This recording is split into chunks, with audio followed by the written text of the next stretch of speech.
A todas e todos, é uma grande honra poder participar, ser lembrado nesse evento. Eu agradeço à escola pelo honroso convite, é um privilégio poder participar ao lado de nomes tão importantes, dividir a mesa com o Dr. Cássio e vir para o Paraná palestrar na Escola Judicial do TRT da Nona Região, para mim tem um significado ainda mais importante, não apenas pelo fato de ser lembrado enfim, e poder contribuir de alguma forma com um evento tão relevante, mas também porque, como bem disse o Dr. Cássio, eu fui servidor aqui, eu comecei a minha carreira aqui no TRT da Nona Região como oficial, trabalhei com o José Eduardo, com a doutora Angélica também, foi um período muito enriquecedor e, além disso, eu tenho lembranças saudosas da minha infância, da minha adolescência, porque eu tenho familiares no estado do Paraná, minha avó residiu no estado do Paraná, então a minha infância quase todo ano eu vinha passar algumas semanas em Amaporã, próximo a Paranavaí, então tem um valor sentimental bastante importante para mim essa participação. Mas feitos esses registros, esses agradecimentos e novamente parabenizando a escola, vou passar então a apresentar o tema, que é um tema que certamente tem deixado muitos de cabelo em pé após a reforma da Lei de Recuperação e Falência, por conta do IGEST, né? Queira ou não, nós somos afetados pelo IGEST, e a impossibilidade de habilitação dos créditos previdenciários, sobretudo na recuperação e na falência, tem deixado muitos, enfim, sem saber o que fazer, né? Enfim, e assustados por conta do IGES. Então eu vou tomar liberdade, eu vou falar em pé, tá, no púlpito, para não ficar mais à vontade.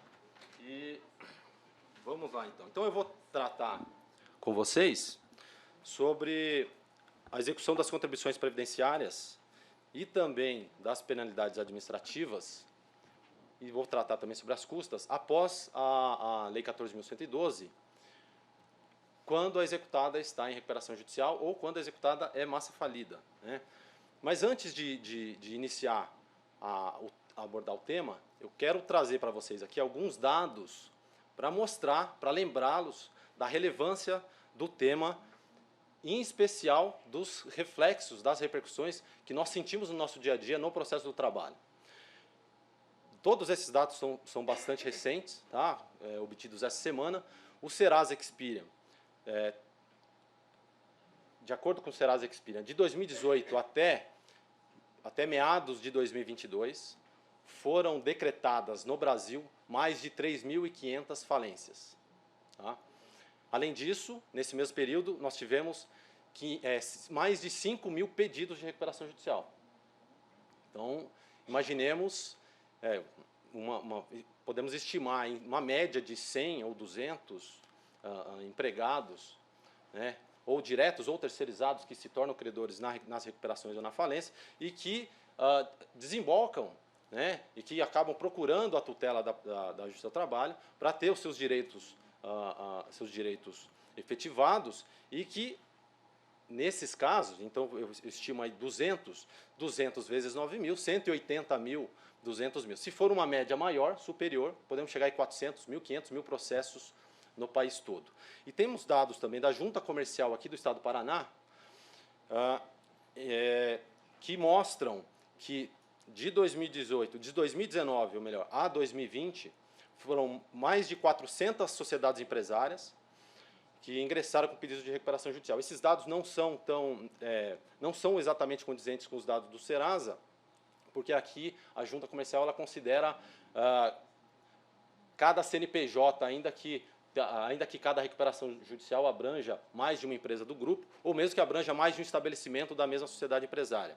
Então, pode haver uma certa divergência, mas o fato é que revela um número grande e significativo, e nós sentimos isso no dia a dia, né? E também 413 falências decretadas, isso só no estado do Paraná, nesse período de janeiro de 2019 a setembro de 2022. Somado a isso, vale lembrar que tanto os processos de recuperação judicial quanto os processos de falência, eles se prolongam, normalmente, por vários anos. Certamente, muitos de nós aqui já nos deparamos com falências que se arrastaram por 5, 10, 15, 20 anos. Né? Algumas sem solução ainda. E recuperações judiciais também, as recuperações judiciais zumbis, que muitos chamam, né? Que elas acabam não tendo solução, e agora com a pandemia essa realidade ela acabou se agravando, e esse número de recuperações judiciais sem solução acabou também tendo um aumento significativo. De acordo com o relatório do Observatório de Insolvência, que analisou mais recentemente dados do Rio de Janeiro e do Rio Grande do Sul, e que reflete, de certo modo, uma média nacional, tá? Certamente com algumas ressalvas, mas que reflete um tempo médio de duração das recuperações judiciais, de 2 anos entre a data do pedido até a homologação do plano, e agora com a lei nova, mais 2 anos na fase de cumprimento. Então nós chegamos aí a 4 anos no prazo de recuperação judicial. Durante esse tempo, os credores trabalhistas que têm ações na Justiça do Trabalho, né, eles acabam sendo impactados pela recuperação judicial, e nós, na condução desses processos, também temos que ficar atentos a essa realidade. Ao lado disso, incentivos trazidos pela reforma da Lei da Recuperação e Falência que criam um potencial de aumento do número de recuperações judiciais e de falências. Agora a autofalência ela passa a ser interessante para o empresário por conta do fresh start, por conta da possibilidade de recolocação do empresário num curto espaço de tempo no mercado novamente, e a recuperação judicial também, agora com o Deep Finance e outros estímulos trazidos pela lei, ela também se torna muito mais atrativa aos empresários. E ainda existe uma tendência de ampliação do rol de legitimados para a recuperação judicial.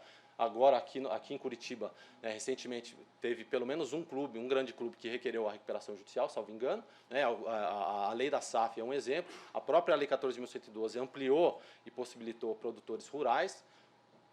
Acredito que alguns já tenham se deparado com pedidos de recuperação judicial de usinas, né, que impacta seriamente as varas, sobretudo as varas do interior, quando usinas de cana-de-açúcar e outras empresas do setor agrícola requerem a recuperação judicial. E tem alguns projetos de lei que criam um regime especial para ME e EPP. Tem um PL que possibilita, inclusive, recuperação judicial de pessoas físicas, tá? E amplia aí para associações e sociedades não empresariais. Ou seja, se hoje nós já precisamos conhecer, porque temos contato cotidianamente com recuperação judicial e falência na Justiça do Trabalho, no processo de trabalho, essa tendência vai aumentar. Essa realidade ela vai se tornar cada vez mais frequente no nosso dia a dia, e nós precisamos estar atentos a isso. E por conta dessa necessidade, dessa importância do tema, que esse relevantíssimo evento ocorre, paralelamente ocorre um evento também sobre o mesmo tema no TRT da 21ª Região. Tá? Semana passada teve um ato conjunto do TST tratando sobre o tema, uma recomendação conjunta do TST, do CSJT e da Corregedoria Geral, abordando recuperação judicial e falência. E, enfim, esse é um tema que nós precisamos enfrentar, porque isso impacta diretamente na nossa atuação e no recebimento, na satisfação do crédito trabalhista. Bom, agora falando sobre as contribuições previdenciárias, as custas e as sanções administrativas executadas na Justiça do Trabalho.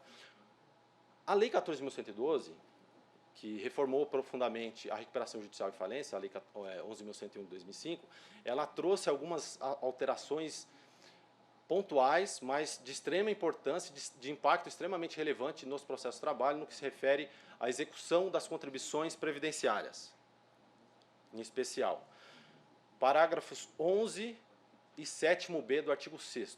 Tá? O parágrafo 11 do artigo 6º, ele se remete ao parágrafo 7º e veda, em resumo, ele veda a expedição de certidão de crédito para a habilitação das contribuições previdenciárias decorrentes de sentenças trabalhistas, dando o mesmo tratamento que dá no 7º aos créditos tributários, fiscais, tributários e não tributários, tá? E obsta a suspensão da execução, expressamente. Nós somos proibidos, desde janeiro de 2021, a habilitar contribuições previdenciárias em recuperações judiciais e falências. Tá? Expressamente proibidos. O 7º-B, o parágrafo 7º-B, ele trata sobre os créditos tributários e também faz essa referência de que não se aplicam o artigo 6º, ou seja, não suspende a execução fiscal, tá? E estabelece que a execução deve prosseguir com ressalvas, porque a jurisprudência do STJ, já reiterada, ela entende que nas execuções fiscais, assim como assim como nas execuções de créditos extraconcursais, a execução prossegue, mas os atos constritivos sobre o patrimônio da recuperanda não podem ser realizados livremente, dependendo da manifestação, da deliberação pelo juiz da recuperação judicial. E é a mesma coisa, é a mesma lógica que se adota para a execução fiscal e para as contribuições previdenciárias. A lei exige que a satisfação dos créditos tributários, inclusive das contribuições previdenciárias decorrentes de sentenças trabalhistas, se dê por meio da cooperação judiciária.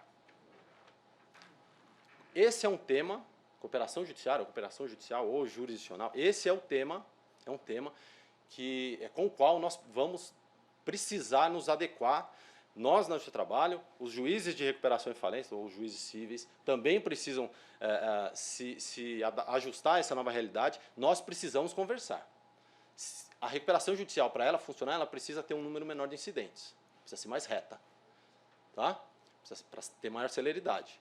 E nós aqui, para solucionarmos os créditos extraconcursais, para facilitar as habilitações de concursais e para dar satisfação em relação às contribuições previdenciárias, nós também precisamos conversar com o juiz da recuperação judicial para saber o que vai ser feito. Nós podemos penhorar esse bem, ou penhoramos um determinado bem, esse bem é de capital essencial, vai ser substituído, não vai? Enfim, como é que nós vamos satisfazer esse crédito tributário executado na Justiça do Trabalho? Eu vou fazer aqui uma distinção de como era a jurisprudência, o entendimento do procedimento antes da Lei 14.112 e como a lei estabelece e vou trazer aqui algumas propostas, algumas sugestões de procedimento para que a gente possa, de alguma forma, enfim, solucionar esses casos que num primeiro momento, parece que vão ficar travados nas secretarias. Bom, antes da Lei 14.112, e acredito que boa parte das unidades continuam seguindo essa lógica, nós seguíamos o artigo 112 da consolidação dos provimentos da Corregedoria Geral da Justiça do Trabalho, que, aliás, precisa urgentemente ser adequado e ajustado à jurisprudência do STJ e a nova legislação, urgentemente precisa, porque isso vai gerar muitos conflitos de competência. Tá? O artigo 112 da consolidação dos provimentos estabelece que a execução, as ações trabalhistas, né, sem fazer qualquer distinção em relação a contribuições previdenciárias e créditos concursais ou extraconcursais, prossegue na Justiça do Trabalho até a liquidação, feita a liquidação, expede-se a certidão de habilitação e, feito isso, suspende-se o processo, suspende-se a execução. Só que não faz qualquer distinção em relação a créditos tributários, né, contribuições previdenciárias, custas, enfim, honorários comerciais, honorários periciais e etc. Vai tudo no mesmo balaio, nós encaminhamos as certidões com créditos concursais, extraconcursais, contribuições previdenciárias, entre outros, chega lá, aí vem o entendimento da Justiça Comum. O que é feito com as contribuições previdenciárias quando chega na Justiça Comum? Nós encaminhamos a certidão. A certidão tem lá crédito liquidado do reclamante, valor líquido X, contribuições previdenciárias cota do empregado X, do empregador Y. Tá. Chega lá, existe uma divergência, existe, aliás, mais de uma divergência. Existem divergências na Justiça Comum sobre o que fazer com essas contribuições previdenciárias que estão nas nossas certidões. Tá? Eles dão um tratamento na falência e um tratamento na recuperação judicial, tratamentos distintos por força de lei.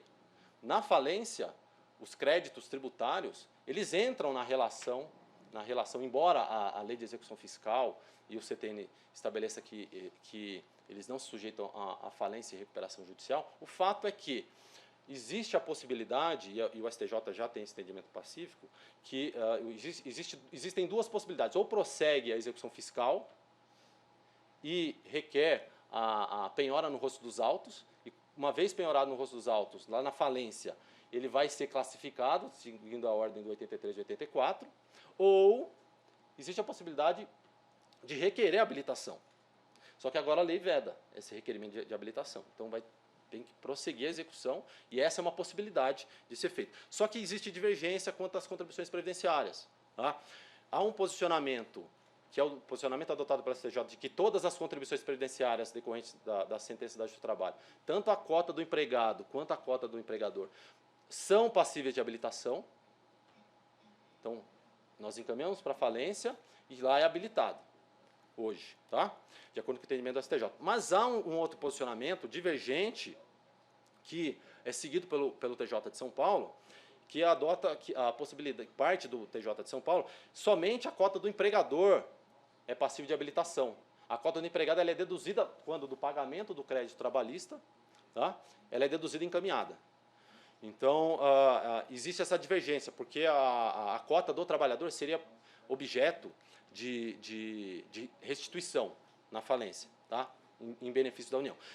Quando se trata de recuperação judicial, a divergência é um pouco diferente. Por quê? Porque na recuperação judicial, os créditos tributários, os créditos fiscais, em geral, quase todos, eles não se sujeitam à recuperação judicial. Então, eles não são passíveis de habilitação.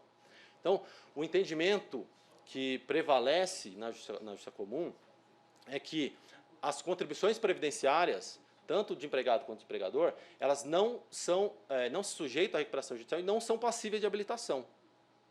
Ou seja, nós encaminhamos a certidão, chega lá, o que vai acontecer? Normalmente, eles recortam e habilitam somente o valor líquido, tá? Ou, por vezes, eles devolvem. Mas o que acontece com essa contribuição previdenciária? Fica no limbo.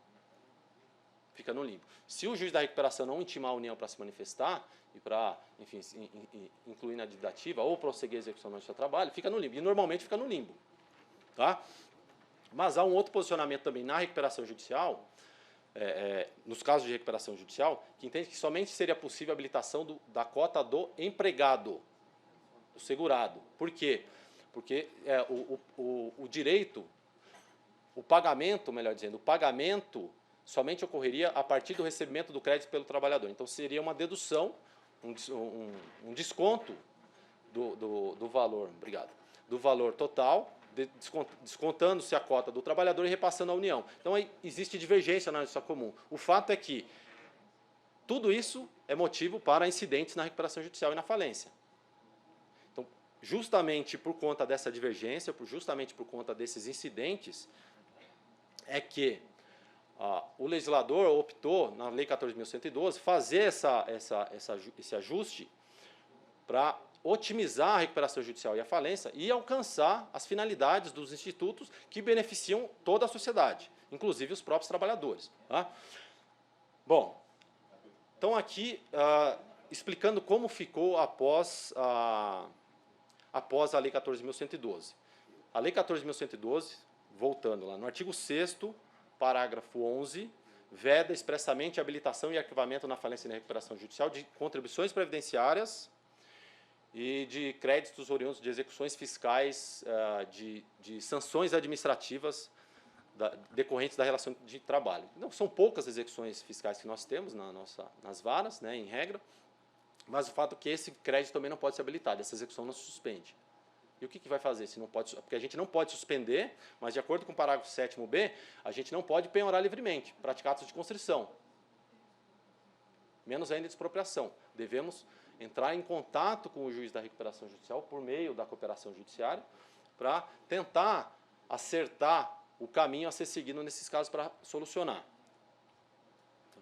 Agora, essas mudanças, essas novidades trazidas pela nova lei, elas podem de certa forma, parecer, enfim, né, parecer simplesmente prejudiciais, ó, vejam, tem finalidade exclusivamente de prejudicar o fisco, ou de prejudicar o credor trabalhista, ou de prejudicar o segurado, né? Não leve em consideração a função social e a finalidade social das contribuições previdenciárias, que, abro um parênteses, eu pessoalmente entendo que as contribuições previdenciárias elas deveriam ter um crédito super privilegiado na recuperação judicial e na falência por conta da sua finalidade social, mas o fato é que a legislação e as jurisprudências têm colocado no pacote dos demais tributos, dando o mesmo tratamento, mas independentemente disso, o fato é que essas alterações, essas modificações, elas têm uma razão de ser. Tá? A finalidade primordial, como eu já mencionei, é reduzir o número de incidentes nas recuperações judiciais e nas falências. E com isso atribuir maior celeridade, maior rapidez aos processos de recuperação judicial e de falência, para acabar com essa pecha de que falência dura anos, se arrasta por anos, né? E tem outras novidades trazidas pela lei, como, por exemplo, o prazo dado ao administrador judicial, prazo de 180 dias, sob pena de responsabilização, para liquidação dos ativos da falida.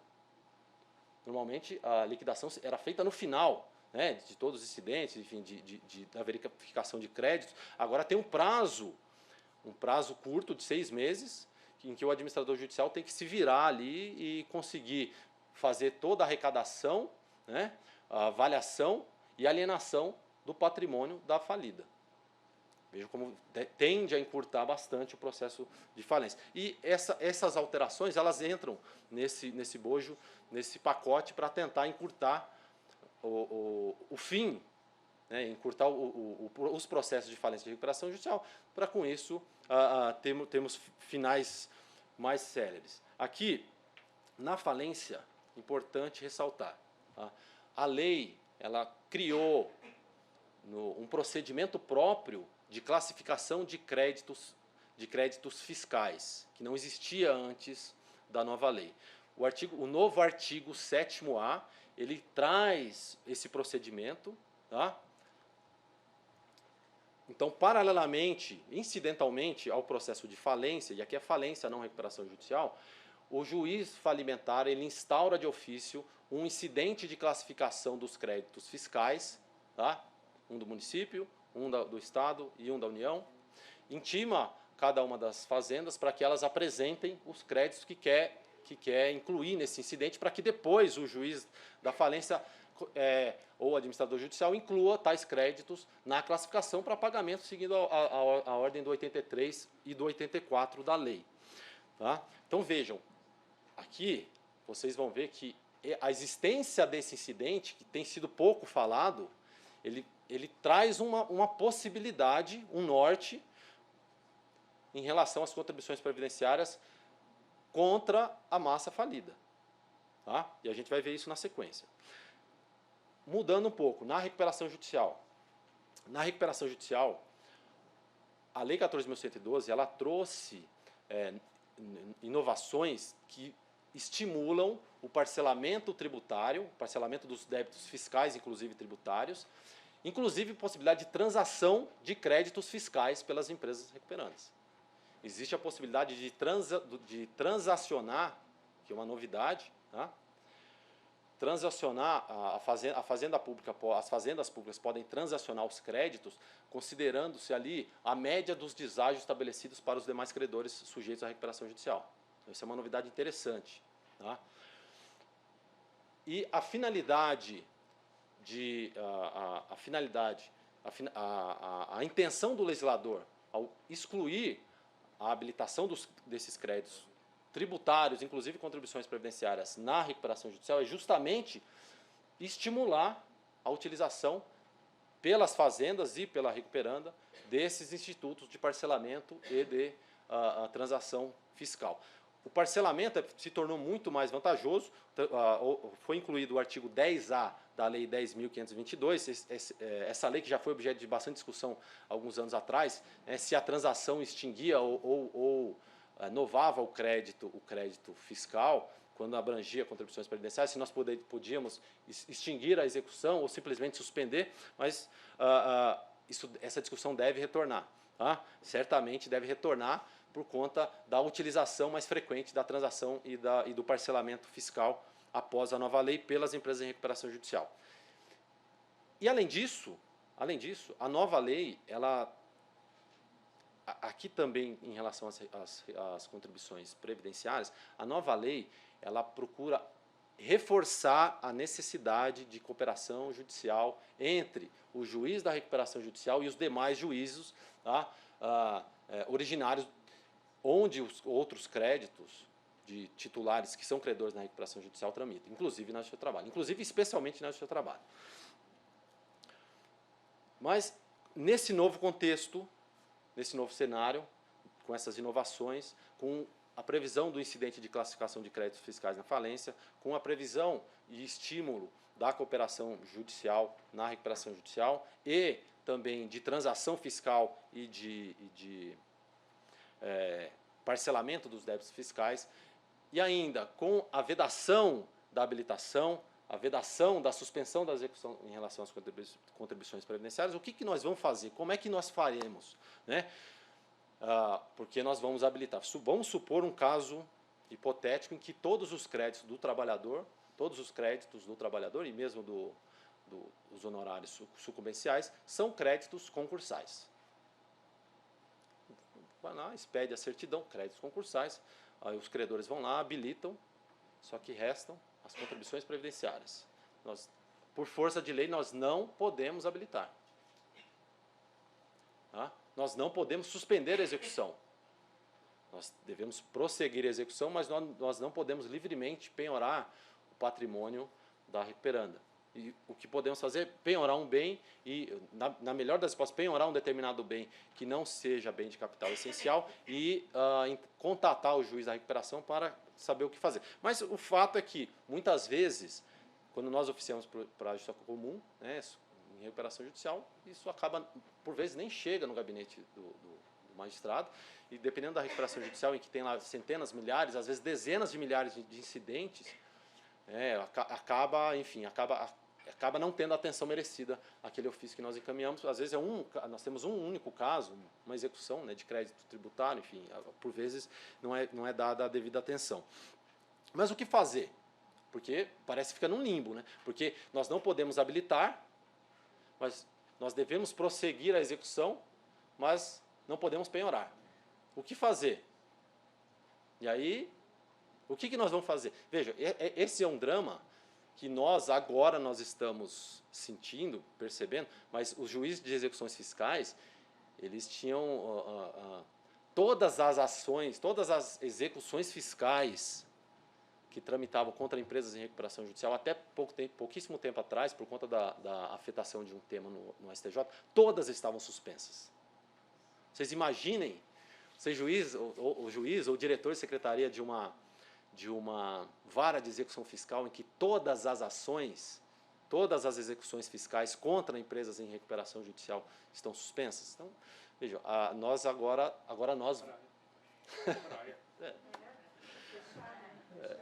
mas nós não temos, porque as outras ações continuam. Mas o fato é que esse é um drama que nós vamos ter que resolver. Tá? Então vamos lá, eu tenho algumas sugestões aqui de possibilidades de solução, com base na legislação, na jurisprudência. E, enfim, se alguém tiver alguma outra sugestão, eu estou aberto também, porque isso aqui é uma construção, né, que ainda não tem solução, nem mesmo o STJ, já com sua expertise no tema, os TJs não encontraram soluções em relação às fazendas, a PFN com toda a sua expertise, também não tem uma solução pronta para isso. Então isso vai precisar ser construído. Então quem tiver alguma ideia, alguma sugestão, estou aberto aqui, se não quiser passar hoje, passa depois, enfim, para debater eu fico aberto a todo ouvidos. Vamos lá, possibilidades de solução na falência. Então na falência não pode habilitar os créditos, as contribuições previdenciárias, e aí eu estendo também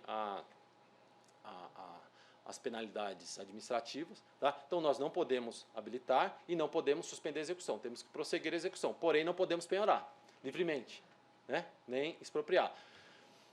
Qual é a solução? Ou quais são as soluções possíveis? Primeiro, se houver um incidente de classificação de crédito fiscal nos termos do artigo 7º-A da lei, a execução suspende. Porque a lei expressamente prevê. Isso aqui é importante, porque parece que não tem saída, mas tem. A lei traz solução. Se houver incidente, e detalhe aqui, o crédito executado ali tem que estar incluído no incidente, tem que estar habilitado lá no incidente. Só que não somos nós que vamos habilitar, é a Fazenda. E aqui isso é um outro problema, porque quem atua na recuperação judicial é a PFN, quem atua na Justiça do Trabalho é a PGF. Então isso é um outro problema. Como é que nós faremos? Como é que, né? E por vezes a existência desse crédito tributário, de contribuição previdenciária decorrente das nossas sentenças, por vezes a União nem sabe que existe. Até então. Né? E elas vão precisar, a União vai precisar, a Fazenda vai precisar ser comunicada para, se for o caso, fazer a habilitação. Não precisa inscrever na dívida, tá? O próprio STJ entende que é desnecessário, mas aí ele vai ter que, eles vão ter internamente lá que internamente promover instrumentalizar a habilitação lá no incidente, não na falência, no incidente. Mas o fato é que, se houver um incidente e se o crédito executado no processo do trabalho estiver incluído no incidente, inserido no incidente, a lei prevê a suspensão. Expressamente, tá lá no artigo 7º-A, parágrafo 4º, prevê a suspensão. Aqui, outra possibilidade, a execução de corresponsáveis. E aqui eu até fiz referência aqui às súmulas e à OJ do TRT9, é nesse outro tópico. Uma outra possibilidade que não foi alterada, não foi modificada com a nova lei, é a possibilidade de execução dos corresponsáveis. Tá? O STJ tem jurisprudência já mantendo o entendimento da súmula 480, 581 e do precedente vinculante, né, seguido pela súmula aqui da nona região, súmula 28, ou melhor, a OJ de execução 28. E essa possibilidade de execução de corresponsáveis, isso aqui é importante, a própria lei prevê expressamente. Lá no 7º-A, parágrafo 4º, incisos 2º e 5º, a lei expressamente prevê que é possível executar os corresponsáveis, ainda que haja um incidente. Ainda que haja um incidente, havendo corresponsável, nós podemos direcionar a execução contra eles. Tá? Então, essa possibilidade ela não foi afetada pela nova lei. E uma outra possibilidade que já é adotada, que eu já mencionei aqui, é a penhora no rosto dos autos. Nós prosseguimos a execução das contribuições previdenciárias e habilitamos no rosto dos autos. Penhoramos no rosto dos autos da falência. Tá? E aí o juiz da falência, se for o caso, ele habilita lá na falência, né, ele inclui lá na ordem de classificação de créditos para promover o pagamento, como é feito já nas execuções fiscais, enfim, da Fazenda Municipal, Estadual, Federal, na Justiça Comum e na Justiça Federal. Isso é muito comum, esse procedimento. Hoje, deixa-se, nas execuções fiscais, ou até a nova lei, deixava-se a critério da Fazenda escolher se haveria penhora no rosto dos autos ou se seria habilitado. Agora, com a vedação de habilitação, me parece que a penhora no rosto dos autos, se não houver um incidente, a penhora no rosto dos autos deve ser um caminho bastante interessante. E havendo a penhora no rosto dos autos, né, evidente, nós não vamos suspender a execução, mas me parece que com isso é aguardar o cumprimento até o cumprimento do mandado de penhora ou da penhora no rosto dos autos, até que ela seja satisfeita. Bom, na recuperação judicial, aqui é importante, eu gosto de diferenciar a falência da recuperação judicial, porque são institutos muito diferentes, tá? E uma das diferenças entre a falência e a recuperação judicial que a gente não pode nunca esquecer é que na recuperação judicial, na falência, quase tudo entra na habilitação. Mesmo aqueles créditos, como os créditos tributários, em que há norma dizendo que não se sujeitam à falência, o artigo 83 e 84, o artigo 83 e 84 incluem os créditos tributários na ordem de pagamento. E na prática, ainda que haja penhora no rosto dos autos, ela acaba sendo incluída na habilitação. Tá? Já na recuperação judicial é diferente, porque crédito tributário não se sujeita à recuperação judicial, não é habilitado. Ponto.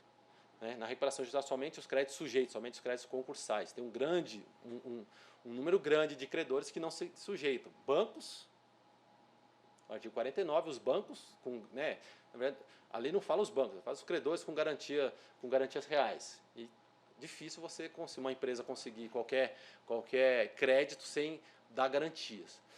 Então, os bancos ficam de fora da recuperação judicial e a fazenda pública e aqueles credores cujos créditos surgem após a data do pedido. Então, um grande número de credores não se sujeitam à recuperação judicial. Tá? Já na falência, todos se sujeitam na prática. Então, essa é uma diferença importante. Então, aqui, feito esse parênteses, na recuperação judicial, também não podemos habilitar as contribuições previdenciárias, tá? Por expressa previsão legal, nem as sanções administrativas. Prossegue a execução, mas em termos, com restrição a atos constritivos. E o que fazer nesse limbo? O que fazer? Deixa o processo na secretaria, contando no IGEST, vai para o vermelhinho no IGEST. Né? Imagine uma vara que tem, uma vara do interior que tem aí em torno de 1.500 processos por ano. E uma determinada empresa apresenta o pedido de recuperação judicial e dispensa lá os 200 empregados, mais os terceirizados. São 200, 300, 400 processos ali que pode vir naquele ano, aumento de 30%, 40%. São processos que não terão uma satisfação, muito provavelmente não terão uma satisfação dos credores num curto espaço de tempo, terão que habilitar. E aí, essas contribuições previdenciárias desses 400 processos, como é que a gente vai fazer? Essas 400 execuções, em tese, num olhar, num primeiro olhar, elas parecem que vão ficar paradas, né, na secretaria.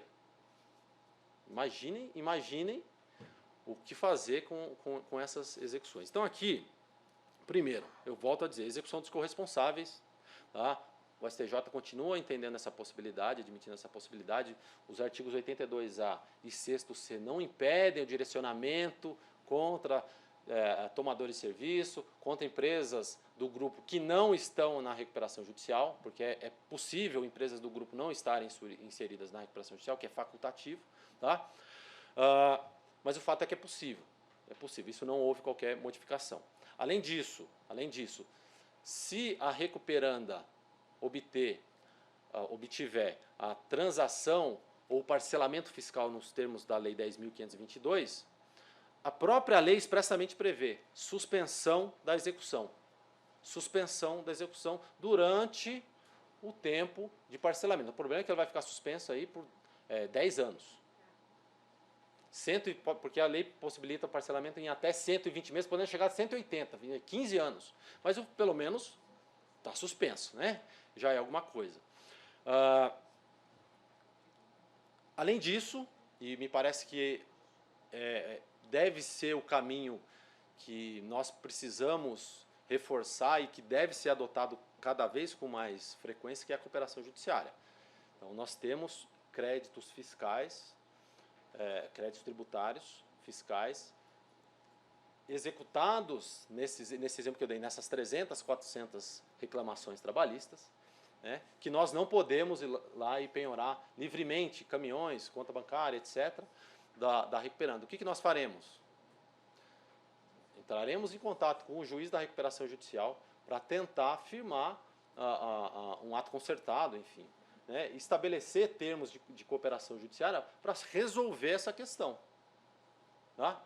Enfim, por exemplo, o caso da Oi, que é um caso paradigmático no Brasil, se não for a maior, é uma das maiores recuperações judiciais do Brasil. Ela trouxe várias inovações, vários casos novos, e inclusive em relação a créditos extraconcursais. E pode ser utilizada essa técnica que foi utilizada pelo juiz da vara de recuperação judicial, naquele caso, pode ser estendido para outros casos, inclusive envolvendo a recuperação judicial. O juiz da recuperação judicial ele pode se ajustar com o juiz do trabalho, com o juiz de execução fiscal também, que a empresa em recuperação judicial, que ela se comprometerá a depositar um valor X por mês, por semana, por quinzena, destinado a pagamento de créditos extraconcursais e demais créditos não sujeitos, inclusive créditos tributários. A recuperação judicial ela pressupõe a viabilidade e a continuidade da atividade empresarial. Então ela tem que pagar o passivo, mas ela tem que continuar pagando o daqui para frente também. Ela não pode simplesmente sentar nesse passivo fiscal e enfim, empurrar com a barriga. Ela tem que dar um jeito de pagar. Inclusive, se ela simplesmente se valer desses obstáculos legais para não pagar esse crédito, isso inclusive lá na frente algum credor pode utilizar isso como argumento para requerer a convolução em falência. Então a recuperação judiciária, volto a dizer, me parece ser um caminho sem volta e um caminho que nós precisamos incorporar na nossa rotina. Tá? Bom, aqui eu falei então das contribuições previdenciárias decorrentes das sentenças trabalhistas e também das penalidades, da execução das penalidades administrativas, das execuções fiscais de sanções administrativas na seara trabalhista. Mas a lei não trata expressamente sobre as custas, explicitamente, mas existe uma questão importante, ou algumas questões relevantes, envolvendo as custas também, nos casos em que a executada é massa falida ou recuperanda. Por quê? Porque existe uma divergência sobre a natureza jurídica das custas. Há quem sustente que tem a natureza tributária de taxa e há quem entenda que tem a natureza de crédito fiscal não tributário. Isso é importante por quê? Porque se entendermos que tem natureza de crédito tributário, ela não se sujeita à recuperação judicial. E ela entraria lá no 7º-B, no parágrafo 7º-B, ou seja, nós não podemos habilitar. E o Supremo Tribunal Federal tem decisão em controle concentrado reconhecendo a natureza tributária das custas. Ou seja, com a nova lei a gente também não pode habilitar custas na recuperação judicial e na falência. Tá? O que fazer? Novamente. Então é o mesmo caminho. Tá? As possibilidades. Só que aqui com custas é possível a isenção de custas. Né? Nós podemos aí entender que a empresa, sobretudo a falida, não teria condições de arcar com as custas processuais, enfim, sob pena de, ao menos, inviabilizar o pagamento de outros credores. Né? Aí, assim, teve a falência decretada, essa presunção ela é quase absoluta de extrema dificuldade financeira.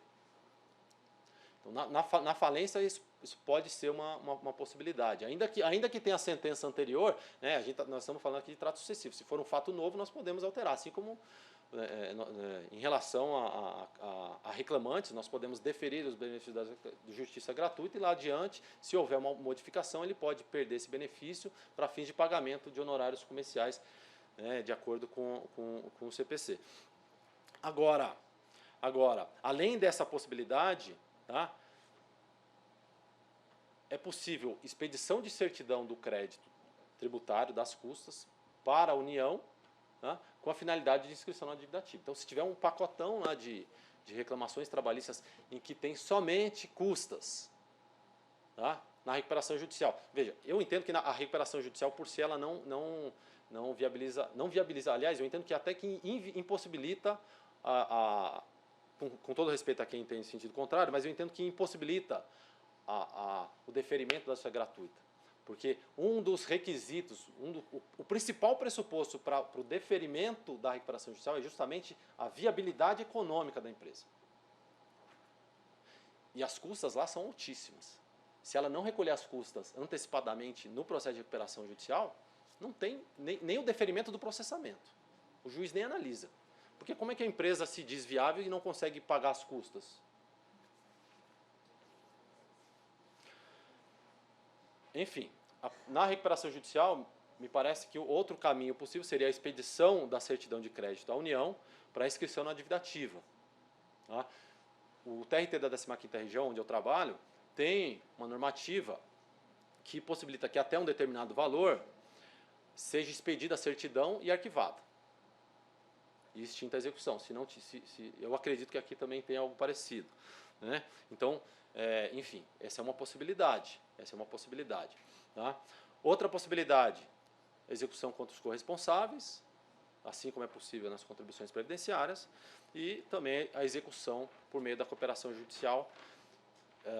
Volto a dizer, me parece que é um caminho que deve ser utilizado com bastante frequência. E aqui eu falei de contribuições previdenciárias, das sanções administrativas e das custas. Vai ser muito comum, né, nós nos depararmos com execuções em que os créditos trabalhistas e honorários comerciais e honorários do perito foram habilitados e as contribuições previdenciárias e as custas não.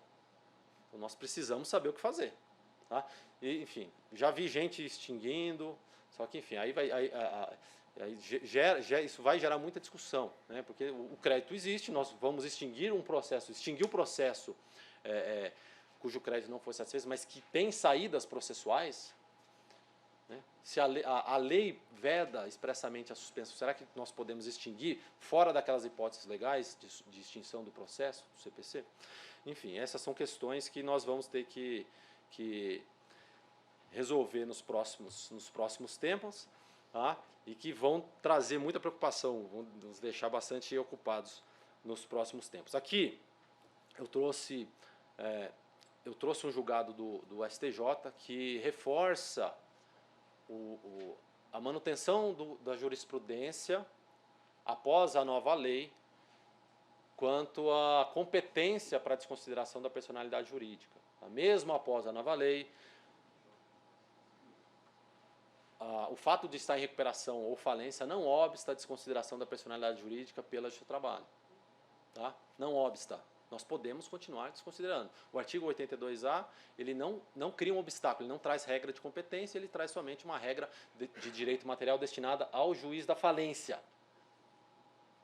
Não se aplica, não veda a desconsideração da personalidade jurídica, o direcionamento a subsidiários, nem empresas do grupo que não estão na falência pela Justiça do Trabalho.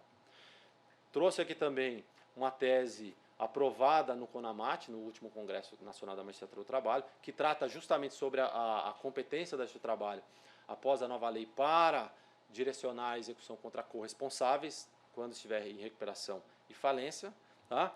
Também uma tese do CONAMAT, aprovada no CONAMAT desse ano, sobre cooperação judiciária, que deve ser utilizada para créditos extraconcursais em geral e também para os créditos não sujeitos, em especial contribuições previdenciárias e custas. Tá? Enfim, essas foram esse era o conteúdo que eu queria trazer a todos vocês. Tá? Eu espero ter, de alguma forma, contribuído positivamente para as reflexões, enfim, para a atuação de vocês. Como eu disse, são temas novos, tá? Que nem o TJ, nem os tribunais de justiça, nem a jurisprudência do STJ, nem a PFN, nem as procuradorias das fazendas têm soluções prontas para essas questões e que nós precisamos construir ao longo do tempo e que vai demandar muito esforço nosso, da Justiça do Trabalho, em cooperação também com outros ramos do Poder Judiciário e com outros atores do sistema de justiça. Eu agradeço a oportunidade e, enfim, fico à disposição para qualquer questionamento para a gente debater. Obrigado.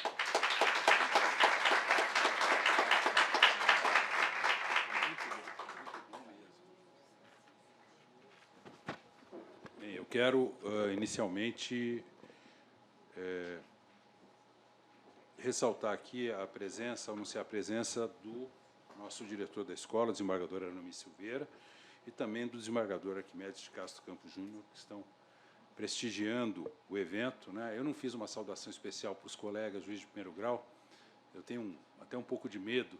Tem um grupo ali atrás, por exemplo, do norte do Paraná, quando eu vejo reunido desse jeito, eu juro que dá até medo, que eu sei que dali saem umas coisas que é uma turma meio perigosa, por um bom sentido, claro, né? Brincando aqui, ainda com a liberdade que eu sinto com os colegas.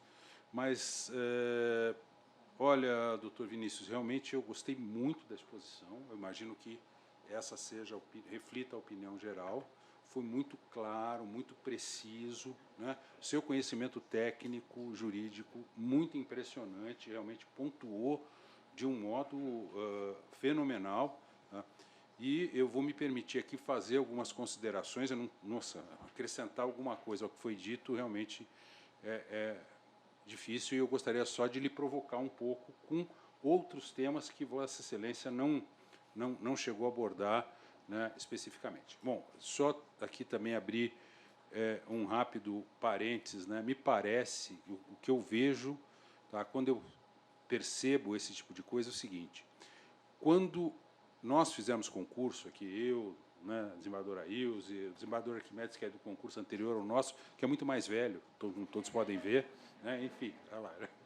E eu estou brincando, também é mais novo de idade, né, mas enfim, passou mais cedo no concurso. E a gente nem pensava, nem imaginava que um dia fosse fazer execuções fiscais na Justiça do Trabalho. Nem passava pela nossa cabeça, não caiu no nosso concurso, enfim, isso veio, né, no final ali dos anos 90, né, no começo do século XXI, então, é que essa questão passou a ser realmente usada. Nós trabalhamos cerca de 11 ou 12 anos sem nos preocuparmos com isso, praticamente, na minha carreira. Tá? Então, nossa, foi uma surpresa muito grande. E o que me parece, cada dia que passa, é que a gente realmente não aprendeu a trabalhar com isso até hoje, em que pese os esforços envidados.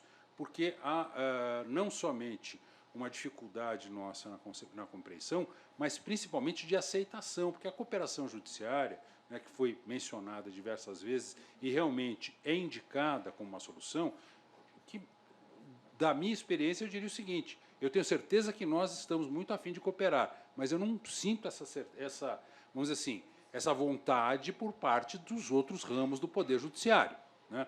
Só ilustrando aqui rápido, não ficar contando história de velho é fogo, né? Mas imaginem que ali por volta de 99, 2000, não me lembro bem o ano, eu era juiz de trabalho em Maringá, e um dia o delegado federal me chamou lá, falou: ô, Cássio, o cara vai jogar a bola comigo e tal. Cássio, problema aqui, Cássio.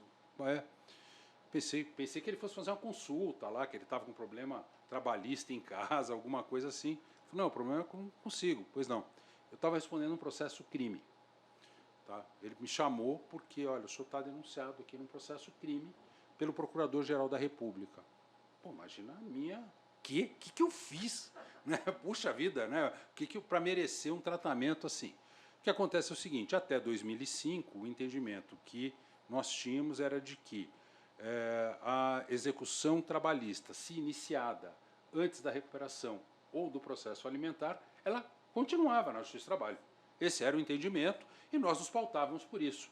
O que aconteceu foi um processo lá em que uma ação trabalhista, o empregador veio, se defendeu, enfim, foi julgada procedente. Lá pelas tantas, ante a evidente insolvência da empresa, eu deferi um arresto, foi penhorado um caminhão, lá, arrestado inicialmente, cautelarmente, depois esse arresto foi convertido em penhora de um caminhão dessa empresa, e quando eu marquei um leilão desse caminhão, então, uma empresa não pagou, né? Quando eu marquei o leilão do caminhão, veio a notícia de que tinha sido decretada a falência daquela empresa, em São Paulo, tá? Porque em Maringá era um estabelecimento, apenas era uma filial. E aí o juiz, eu peguei, mandei prosseguir. Toquei o leilão, né? O reclamante adjudicou o caminhão, ficou para ele, eu assinei o auto de adjudicação e tal, e isso chegou ao conhecimento e o colega, então, ofereceu uma queixa-crime, né, uma denúncia contra mim, perante lá o Procurador-Geral da República, que na época era o Giraldo Brindeiro, ele era conhecido como Engavetador-Geral da República. No meu caso, ele mandou à frente, uma sorte que eu tenho, aquela coisa, o pessoal brinca que eu sou para-raio, mas, enfim, e determinou, então, o ajuizamento por o crime de desvio dos bens da massa. Tá? Depois, claro, que isso acabou aí. Quando ele me falou, eu falei: opa, não conversamos mais, com toda a amizade que nós temos, né? Eu tenho foro privilegiado, né? Agora eu só respondo, então, alguém do TRF4, né? De fato. E aí também mandaram, foi uma situação que acabou sendo muito engraçada, porque diversos dos juízes federais tinham sido meus alunos, aí não tinha ninguém para me ouvir, né, porque determinaram a minha oitiva, né. Aí teve uns colegas, o Reginaldo, o Melhado e uns outros colegas pela Matra, que se apresentaram para serem denunciados também no processo. Virou uma bagunça, aquilo danada. Mas é por isso que eu digo o seguinte, que realmente não me parece que a questão da cooperação judiciária, tá, principalmente vinda de lá, é meio complicada. Agora, eu gostaria de lhe provocar com relação a um assunto especificamente, que é o relacionado à prescrição e decadência do crédito tributário. Esse assunto, também, antes disso, só fazer uma breve menção, agradecer a menção que foi feita, né, pelo nosso preletor à jurisprudência da sessão especializada. Né, a nossa sessão especializada aqui no TRT, os 3 desembargadores presentes, atualmente, que eu saiba, são integrantes ainda, né, da sessão especializada. Tem um trabalho muito, mas muito científico, muito legal. Aqui também uma outra historinha rápida. Agora eu estou advogando, né? Me aposentei, estou advogando. E outro dia eu fui sustentar com um desembargador lá do Rio Grande do Sul, fui despachar memorial com o desembargador do Rio Grande do Sul, e era uma questão relacionada à execução, e ele começou, não sabia, que também eu tinha sido... Né? E ele começou a me contar, falou, não, sabe, doutor, nós aqui no Rio Grande, bate, sabe como é que é, né, guri? E tal, aquele jeito, né? E sabe que aqui nós temos uma seção especializada que é pioneira no Brasil. E agora, né, eu, advogado, não vou bater de frente com o relator do processo, mas me deu vontade, falo, não é, a pioneira não é. A pioneira é a do TRT do Paraná. E eles, inclusive, aqui também, revelo, pegaram o nosso caderno de OJs, né, e copiaram, e dizem... Sério, gente, se forem ver, isso não é verdade? Tá? Os caras até baixam a cabeça, puta, é verdade. Enfim, mas então a sessão especializada realmente ela tem uma jurisprudência e uma orientação que é muito firme para os juízes de primeiro grau e também, obviamente, para a condução da jurisprudência, funciona como um órgão de uniformização de jurisprudência, isso muito antes da uniformização de jurisprudência ser, né, uma necessidade no tribunal. Então, eu quero parabenizar, dizer que com muita honra integrei também a sessão especializada, né? Mas, veja, a sessão especializada, aqui, eu me louvo também em 2 entendimentos da sessão especializada que nos dão um norte com relação a esse assunto. Tem uma orientação jurisprudencial da nossa sessão especializada aqui, deixa eu só lembrar aqui, tá? Eu tenho uma anotação, não vou perder tempo procurando aqui, mas o desembargador Arquimedes, tenho certeza, sabe o número de cabeça, porque a cabeça dele parece um computador, ele sabe essas coisas todas, ajudou a fazer, inclusive, essas... com relação à prescrição intercorrente, a sessão especializada, mesmo antes do CPC 2015, admitia a decretação da prescrição intercorrente no processo do trabalho, desde que ficasse caracterizada, então, a inércia do credor. E com relação aos créditos tributários, tá, então, ela sempre admitiu, principalmente nas execuções de penalidades administrativas, tá, a decretação da prescrição ou até da decadência tributária. Como não querendo, né, ensinar o Padre Nosso ao Vigário, mas só lembrar, né, pelo Código Tributário Nacional, então, o crédito tributário ele tem 5 anos para ser cobrado. Se não for cobrado em 5 anos, tá, então ocorre a decadência. E, como tal, ela pode e deve ser decretada de ofício, né, então, pelo juiz, diferentemente da prescrição de um direito patrimonial, tá, no sentido de que aí o juiz tem que aguardar a provocação, né, do crédito trabalhista, por exemplo, o juiz tem que aguardar a provocação. Mas nós temos uma orientação jurisprudencial na sessão especializada, então, que orientava no sentido da decretação da prescrição intercorrente de ofício, tá? E, então, isso sempre me levou a crer na sessão especializada de que nós entendíamos que o crédito tributário, tá, e isso se aplica também ao previdenciário, obviamente, né, ele pode e deve ter a sua prescrição declarada de ofício. E aí tem um problema, mas de quando se conta isso? E na Justiça do Trabalho, né, desde quando apareceu essa história surgiu, então, a nossa obrigação, o dever, né, dos juízes da execução, né, da contribuição previdenciária. Então, desde que isso passou a ser feito, teve uma controvérsia muito grande qual seria, então, o momento da constituição do crédito tributário. E, depois de muita discussão, isso está até pacificado em súmula, né, do TST, e depois até isso virou lei, então entendeu-se que o fato gerador do crédito previdenciário, então, é o do momento da prestação de serviços. Bom, mas aí, percebam, o que eu cansei de ver, tá? Na assistência especializada eu ficava meio sem jeito, mas dando um toque aqui para os colegas de primeiro grau. A grande maioria dos créditos previdenciários que chegam às mãos de Vossa Excelência já decaiu. Decaiu. Sim, porque, veja, o trabalhador, supõe aqui, o trabalhador entrou com uma ação hoje, tá, reclamando de direitos de 2016 até 2021, digamos. Tá? Saiu, afastou-se do trabalho em 2021, ajuizou a ação agora em 2022. Até essa ação ser julgada, né, seu crédito ser declarado, isso, provavelmente essa é uma execução que vai começar em 2023. Bom, se você pega 5 anos para trás, bom, pelo menos você já para em 2019.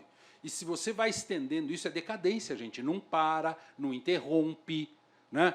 E se você vai estendendo isso, né, então a coisa se coloca. Veja, e aqui também fazendo uma outra provocação dentro do assunto que Vossa Excelência comentou, né, que é com relação à suspensão, então, da prescrição, tá, das ações contra o falido, e se essa suspensão ocorreria com relação à decadência.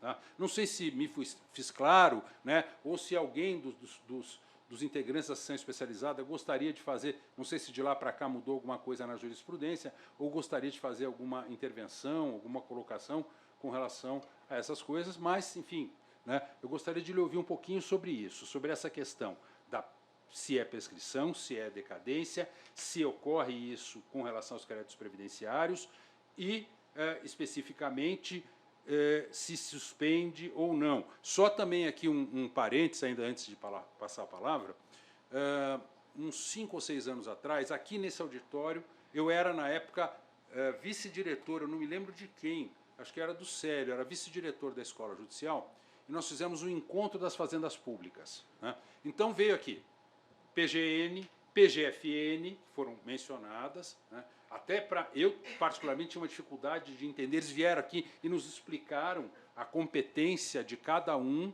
para atuar, veio a AGU também, veio o Ministério Público Federal,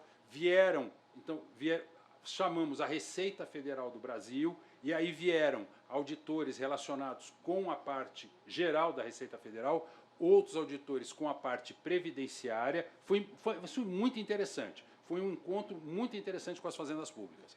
E quando a gente falou, tá, que nós fazíamos a execução dos créditos do imposto de renda, né, porque são os créditos fiscais, né, assim, todos eles fizeram assim, ó. Por quê? Porque não está inserida na competência material da Justiça do Trabalho a atribuição da cobrança ou do julgamento de qualquer questão relacionada ao imposto sobre a renda.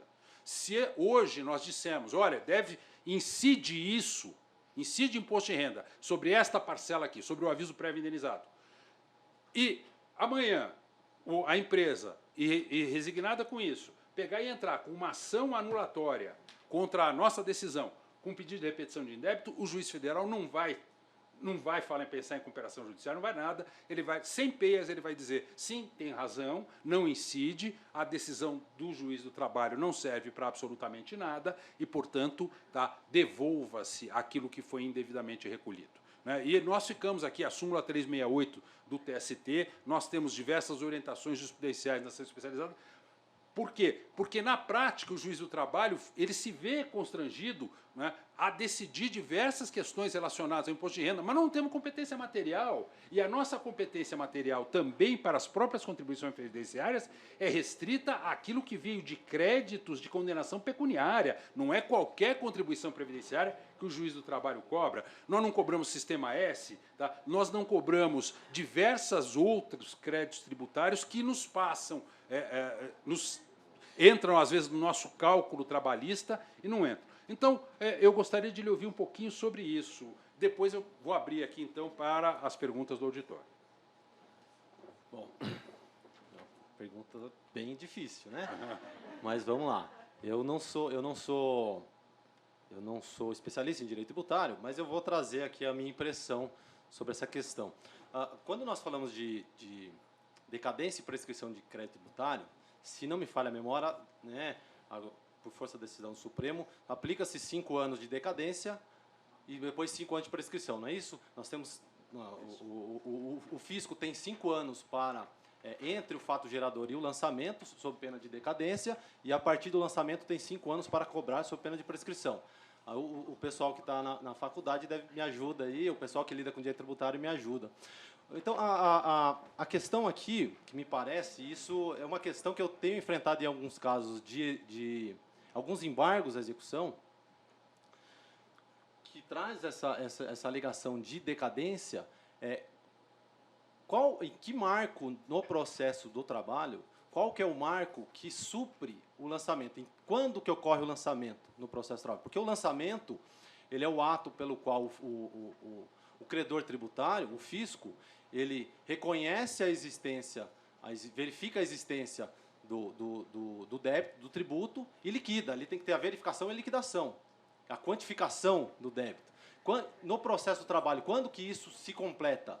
Me parece que, exceto nos casos de sentenças líquidas, inclusive em relação a contribuições previdenciárias, seria a sentença mais a liquidação, até a liquidação. Então, na sentença de liquidação, me parece que a sentença de liquidação, ela substitui, ela faz às vezes do lançamento, porque é ali que verifica e quantifica o crédito. Então, se entre o fato gerador, que de acordo com a súmula do TST, de acordo com a legislação, ocorre no momento da prestação de serviço, se entre a prestação de serviço e a sentença de liquidação transcorreram 5 anos, me parece que sim, é possível, a partir dessa lógica do direito tributário, é possível se reconhecer a decadência.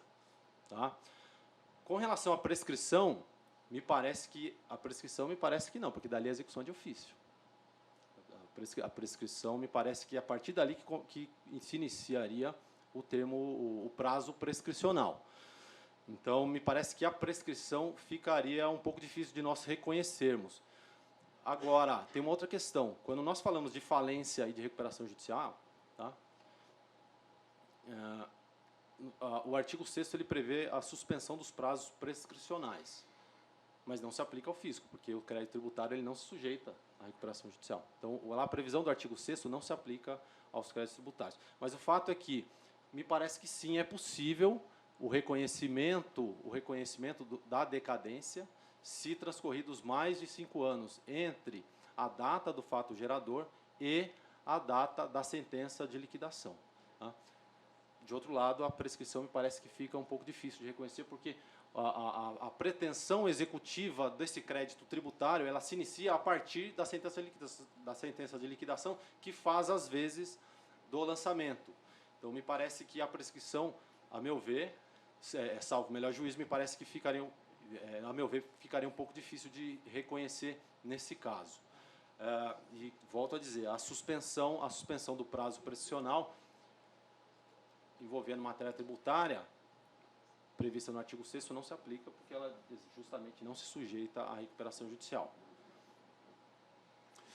Eu só aqui, com o devido respeito, tá? Me parece que a prescrição, em que pese o dever do juiz do trabalho de fazer de ofício, me parece que a prescrição tributária, como ela deve ser também pronunciada de ofício, não somente a decadência é pronunciada de ofício pelo juiz, mas também a prescrição, ela deve ser, me parece que também entre nesse bolo. Mas esse assunto, né? Me permite só fazer um complemento. O artigo 40 da lei LEF, né, da Lei de Execução Fiscal, possibilita. Então, assim, de pronto, me parece que não, imediatamente não é possível. Mas se a execução do crédito previdenciário se iniciar e for frustrada, aí nós aplicamos, né, chegar a ser frustrada, se houver tentativa de cisbajude, enfim, Infojude, Renajude, etc., as ferramentas básicas, pelo menos, é possível suspender a execução nos termos do artigo 40 e já dá início ao prazo da prescrição intercorrente nos termos do artigo 40 da LEF. Perfeito. E aqui o entendimento da sessão especializada sempre foi o seguinte, que nesse caso de prescrição intercorrente da Fazenda Pública é necessário, né, ela só passa a contar a partir do momento em que a PGFN, no caso, que é que lida conosco, né, for intimada. Não é isso, desembargador Arquimedes? Que eu me lembre, é por aí. Né? Segue nesse... Obrigado. Bem, eu gostaria aí, nós temos ainda alguns minutos, né, e como viram, né, o preletor realmente é muitíssimo preparado e nós poderíamos aí, né, então, fazer pergunta. Pois não, Torcias, desculpa, mas eu vou priorizar aqui, Cícero, e aqui o desembargador Arquimedes, depois eu já passo a palavra para o doutor Cícero. Se quiser passar lá, fique à vontade. Não, faça favor. Tá? Não, é que está até mais perto do microfone aí. Obrigado. Eu parabenizo pela palestra e o meu questionamento, não é exatamente questionamento, mas é uma forma de se entender essa questão da proibição de expedição da certidão de habilitação. Nesse contexto de que a Fazenda Pública pode optar, a meu juízo, pelo menos, continua assim, pode optar ou prosseguir na execução fiscal, no juízo da execução fiscal, no caso trabalhista que está fazendo essa execução previdenciária, ou pode optar a ir para o juízo da falência. E isso é porque ele pode, essa questão de se levar para a falência uma penhora de créditos, a meu juízo já passa numa sistemática que não se adapta à figura que se apresenta, porque ele é o devedor fiscal, é devedor no processo trabalhista, assim como lá na falência estaria devedor e lá seria apenas para compatibilizar e para resolver as suas pendências ou, portanto, os seus débitos. Então, considerado isso e considerado que a Fazenda Pública também teria a oportunidade, inclusive, de executar os devedores subsidiários, seja os sócios por força do artigo 50, seja, eventualmente, o grupo econômico, etc. e tal, poderia querer prosseguir na execução na Justiça do Trabalho. E com isso é que me parece, embora nós não tenhamos até agora, pelo menos eu não tenho recebido, a pretensão da Fazenda de executar subsidiários nessas situações. Normalmente tem sido postulada a questão da penhora no rosto dos autos, que, a meu juízo, não me parece muito que seja adequado. Mas essa questão leva, então, ao desdobramento do que se fazer, que é justamente o que se busca um resultado.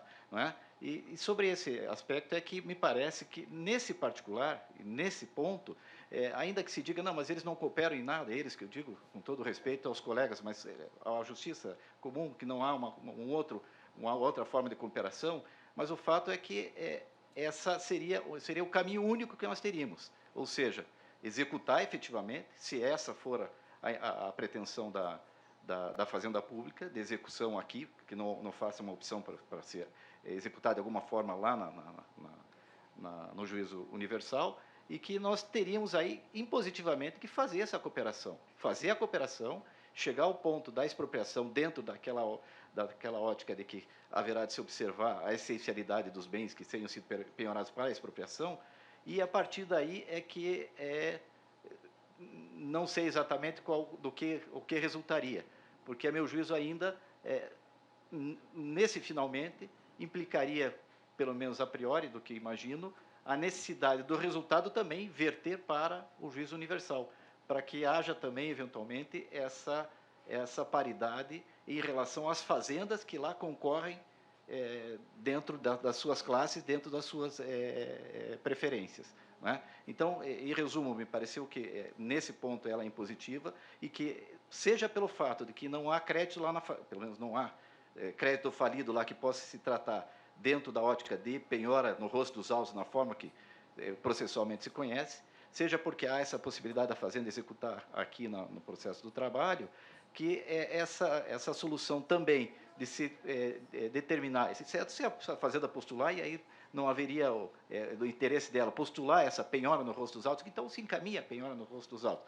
Mas se não houver essa postulação, essa solução me parece a mesma de se dizer que não se espeça a certidão de habilitação, mas habilite-se lá por essa forma, digamos assim. Essa é a preocupação de como compatibilizar isso. do resultado, a meu juízo, em primeiro, então, incumbiria fazer essa cooperação nesse momento processual em positivo, e o resultado é que ainda fico em dúvida se haveria de se pagar prioritariamente uma fazenda aqui ou se encaminhar para lá, e me parece mais lógico que se encaminhe para lá para que a concorrência seja lá também. Obrigado. Quer fazer, por favor? Bom, sobre essa falta de reciprocidade na cooperação, isso é uma realidade que muitos de nós encontramos, né? E essa é uma preocupação de muitos colegas lá da Justiça Comum também, do CNJ também, tem um grupo de trabalho lá que trata sobre recuperação e falência, e existem debates, discussões, e que devem desaguar em resoluções. Já existe uma resolução 350 que trata sobre a recuperação judicial, mas há projetos, há debates para estabelecer regulamentação mais detalhada sobre como seria essa cooperação judiciária e de forma a atribuir, dar nortes para que também os juízes de recuperação possam incorporar essa necessidade. Porque isso, veja, a cooperação judiciária, sobretudo na recuperação judicial, ela não beneficia somente os credores, não beneficia somente nós da Justiça do Trabalho, que queremos dar solução para os nossos processos, mas beneficia também toda a coletividade afetada pela recuperação judicial e beneficia o condutor, o juízo da recuperação judicial também, porque você diminui o número de incidentes. Eles precisam perceber essa relevância, essa importância e essa vantagem, ou essas vantagens, para que eles incorporem. E o que eu sinto é que essa compreensão ela só vai perceber no dia que vier de cima para baixo. Fala assim, ó, vocês são obrigados a cooperar. Quando vier um ofício, vocês são obrigados. Aliás, a lei já fala isso, a resolução já fala isso, mas de um modo mais incisivo. E ainda, e mesmo nos casos em que não há respostas, nós temos o juiz de cooperação, né? O juiz de cooperação, todo o tribunal tem um juiz da recuperação, e nós podemos fazer uso dessa via. O nosso juiz da recuperação entra em contato com o juiz da recuperação do Tribunal de Justiça e estabelecer ali uma via de contato. Às vezes é porque nem chega o contato. Por vezes nós oficiamos e nem chega no juiz. Fica no cartório, não vai, né? Vai dar chapinha, enfim, no modelo, por vezes não chega. Então, eu vejo que nós precisamos insistir na cooperação, embora eu saiba dessa dificuldade encontrada no dia a dia. Agora, sobre a penhora no rosto dos autos e sobre a habilitação, essas são questões que, como eu disse, nós vamos ter que construir isso na prática. A lei, a Lei 11.101, ela tem quase 18 anos, né? Isso é 2005, vai um adolescente, vai completar 18 anos agora, já foi reformada. O STJ e os tribunais de justiça ainda discutem, as fazendas ainda discutem sobre o que fazer com crédito tributário. E nós vamos ter que entrar nesse grupo para podermos encontrar soluções. Me parece que talvez essa questão da habilitação ela vai ser discutida na falência, sobretudo na falência, a possibilidade de habilitação. Porque quando nós pioramos no rosto dos autos, no fim de tudo vai ser habilitado. E quando houver um incidente de classificação, no fim da verificação dos créditos de cada fazenda, eles serão habilitados na falência, não na recuperação judicial. Agora, na recuperação judicial, por isso que eu falei, na recuperação judicial não tem como a gente penhorar no rosto dos autos, na recuperação judicial não tem esse incidente, na recuperação judicial ou é cooperação ou é parcelamento. Tem uma dessas duas soluções. Obrigado. Juiz Cícero.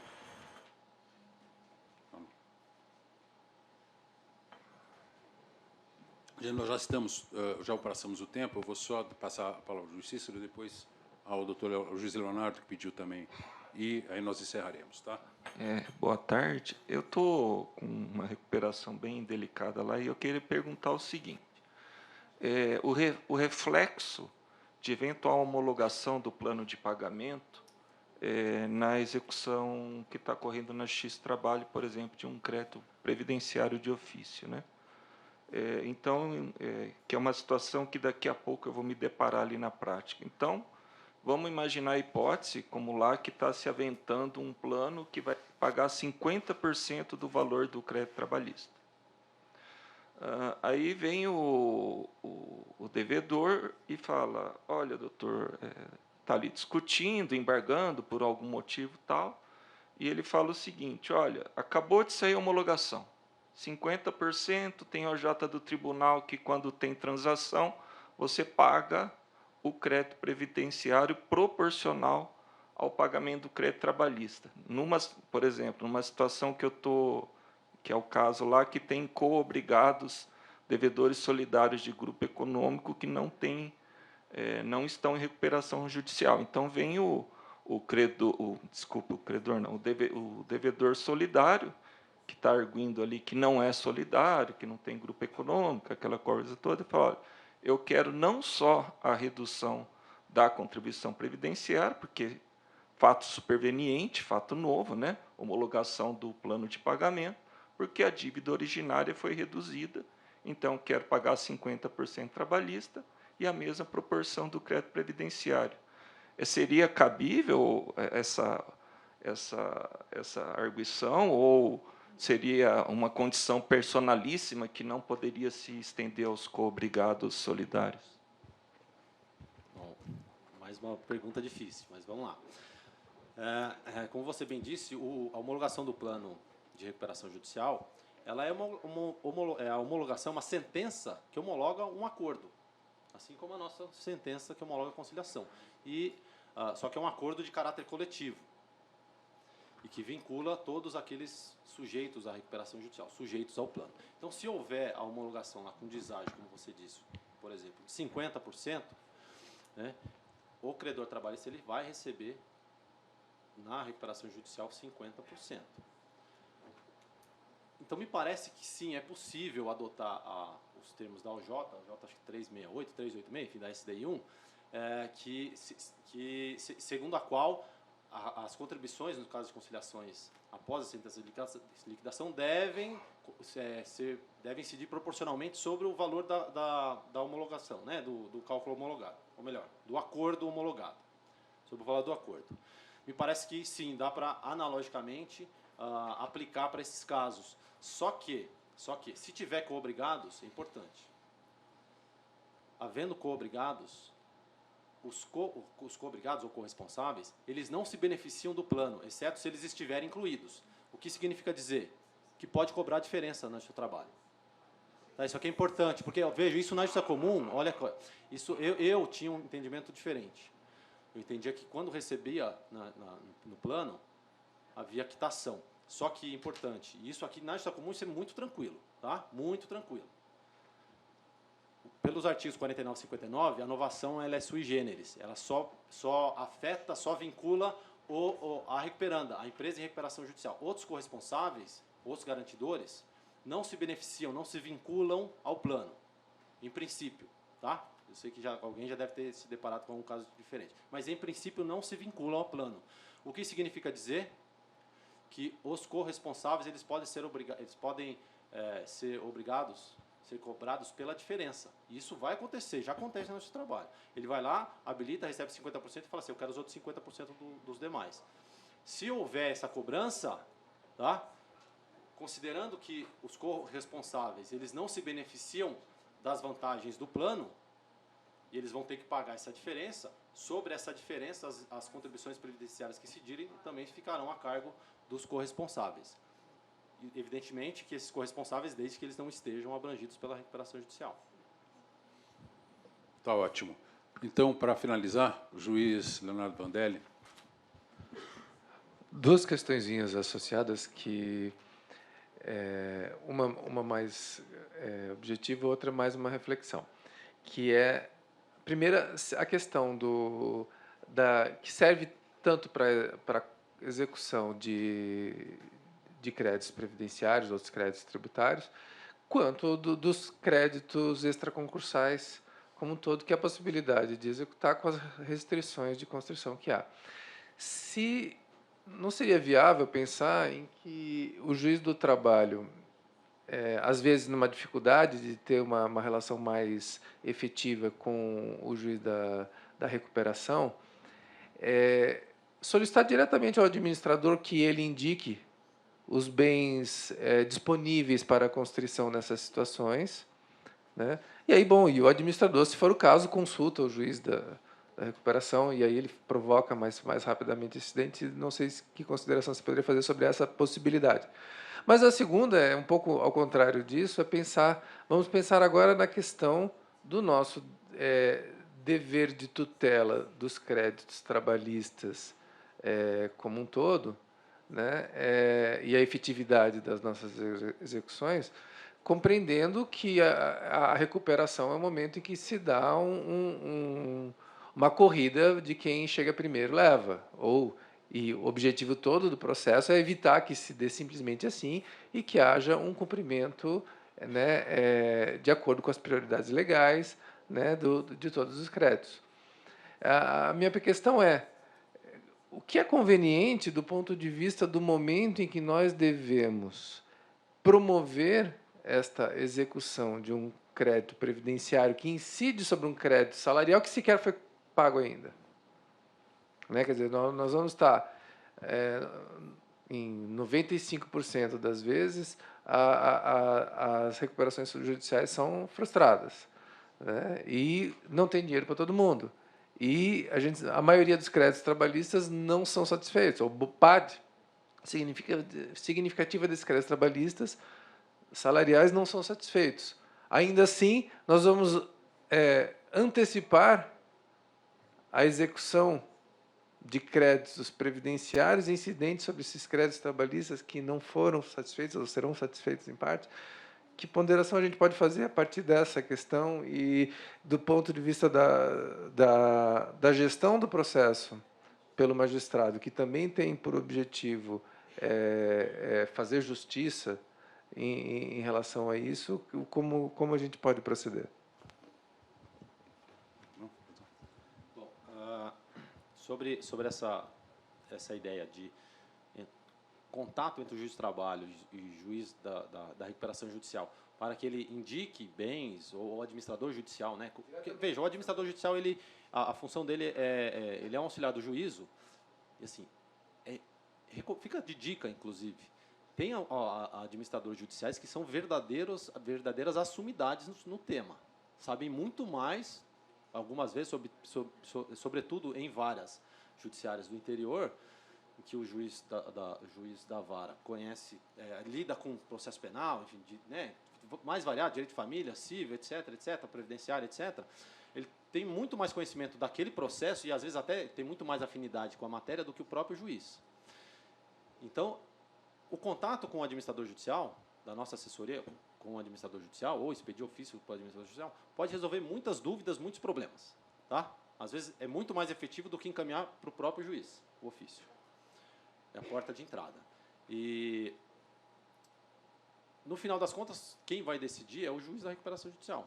Mas nós podemos utilizar, nos valer do administrador judicial como auxiliar do juízo para ter um acesso mais rápido, mais efetivo ao juiz da recuperação judicial sobre essas matérias, porque é interesse dele. Às vezes, o juiz da recuperação ele não compreendeu a necessidade e a importância daquela recuperação, mas o administrador judicial sabe.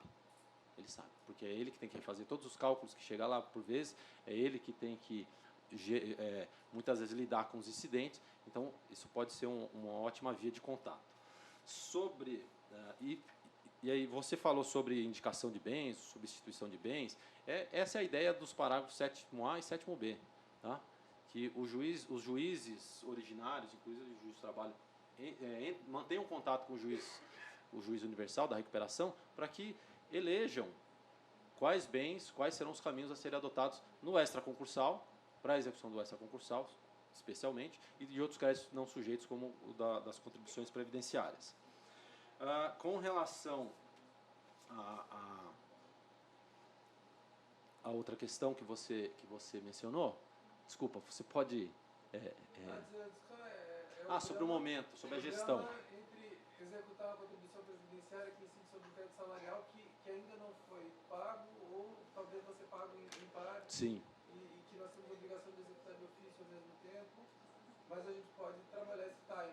Sim. Como é que você vê isso? Veja,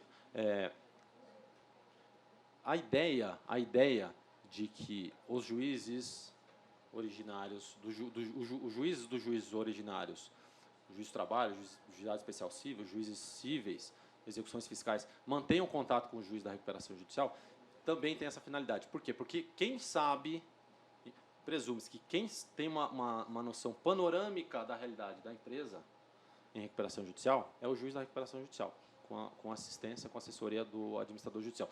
Então, por isso é interessante que mantenha o contrato, a cooperação judiciária, e, por vezes, o próprio juiz da recuperação pode entender. Se houver o pagamento do crédito tributário neste momento, vai inviabilizar o pagamento, inclusive, dos trabalhadores. Ele pode ser, eu entendo que é possível, por a aplicação sistemática do parágrafo 7º A e do 7º B, que o juiz da recuperação judicial, inclusive, suspenda a execução, por força do 7º A, em relação às contribuições previdenciárias, por entender que, se houver o pagamento neste momento das contribuições previdenciárias e dos créditos tributários, vai inviabilizar o pagamento, ou vai dificultar o pagamento nesse primeiro momento de outros valores, de outros títulos mais relevantes, socialmente mais relevantes, mais urgentes, como os créditos trabalhistas. Então, me parece que, novamente, a cooperação judiciária pode ser o caminho para solucionar essa dúvida, enfim, porque de fato é um dilema, né? Pode ser que haja uma inversão, primeiro se paga o acessório e depois o principal. Vai lá, Guilherme. Esse entendimento, então, aquela pergunta que eu fiz, é a respeito de que o resultado da cooperação, ainda que seja feita a expropriação, o resultado irá para o público parlamentar, seja para que haja esse concurso, para que não se frustre na execução trabalhista, em detrimento dos trabalhistas, para o crédito fiscal aqui executado no trabalhista. Sim, na falência, sim. Na falência, me parece que que a melhor solução seria sempre converter o resultado de uma expropriação, por exemplo, lá para a falência. Vou pensar no exemplo aqui. Vamos supor num caso em que nós temos a asta pública designada, tá? E vem a decretação da falência. Pela lei, nós temos que suspender, tá? Está designada, não foi assinada a carta ainda, então não se aperfeiçoou a alienação. Está designada, agendada. Em tese, nós temos que suspender. Mas é possível, por cooperação, falar, juiz da falência, eu tenho a assa pública designada aqui, tá? Um bem valioso, que se eu tirar da assa pública, o que vai ser? Vai ser feita a arrecadação e ele vai ter que ser alienado lá na frente pelo administrador judicial. Vamos fazer o seguinte, vou manter essa alienação, que inclusive o leiloeiro já disse que tem interessados, tá? Já vem fazendo um trabalho de divulgação. Então, deixa eu fazer aqui e eu remeto os valores para lá. Vai provavelmente, nesse exemplo que eu dei, pode ser que esse valor se reverta aos trabalhadores, daquele processo e de outros tantos trabalhadores.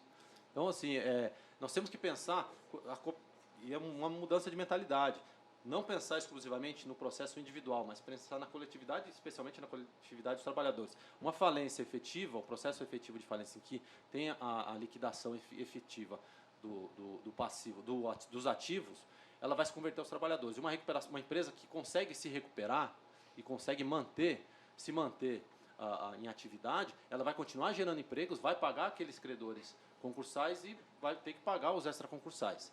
É raro acontecer isso, enfim, na nossa prática a gente acaba não vendo, mas há casos. O aeroporto de Viracopos, por exemplo, é um caso. Foi extinta a recuperação com poucos meses depois da sentença de homologação e eles estão correndo lá em Campinas para fazer acordo e pagar os extraconcursais. Tá? Então, assim, é uma nova mentalidade e nós precisamos nos ajustar a ela. Mas essa remessa dos valores para a falência me parece que é uma saída.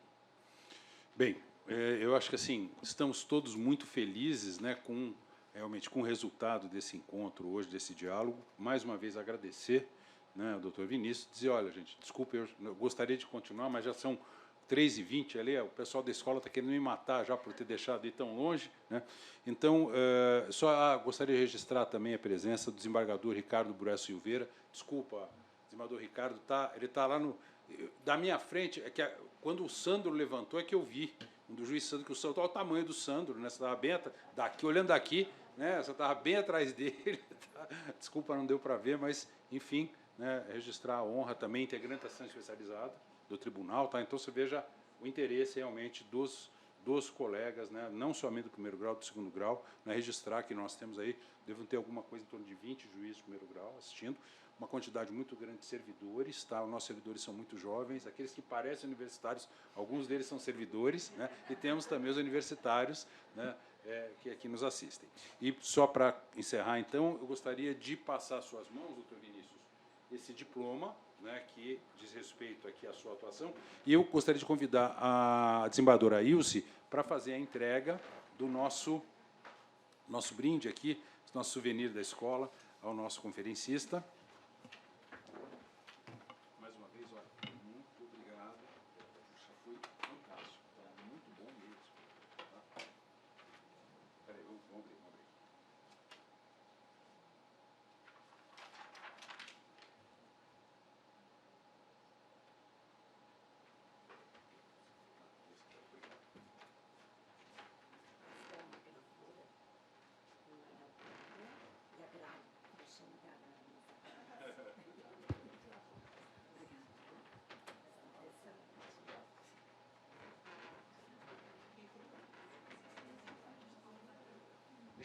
Pode deixar assim.